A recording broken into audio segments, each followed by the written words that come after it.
তো গাইস আমাদের রাতের মেনু এখন ঠিক হচ্ছে। আর মিষ্টি আর মেনুটা পড়ছে কে? অনিতা। তো অনিতা অনিতা এখন DESSERTS এটা কি হয়? ডেজার্ট। আরে না না, মিষ্টির আইটেমটা নিতে চাইছে গাইস। তো মিষ্টি ইংলিশে কি বলে? হিন্দিতে বলা লাগবে না, ইংলিশে কি বলে সেটা বল। ইংলিশে মিষ্টি যাই কি হোক বলে? জানি না দাঁড়া, এটা কি। দাঁড়া, ও তো এটা কি লেখা? গোলাপ জামুর। গোলাপ জাম। আর ডিজার্টে কি খাবে রাতে? গোলাপ জামুরই লেখা JAMUN কি হয়? ঠিক আছে, যা হয়। এবার তারপরে তারপরেরটা এটা কি? এটা তো গাজর গাজা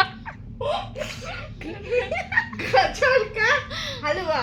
গাজর কা হালুয়া 240 বেশি না, এইটুখানি মাল দেবে 240।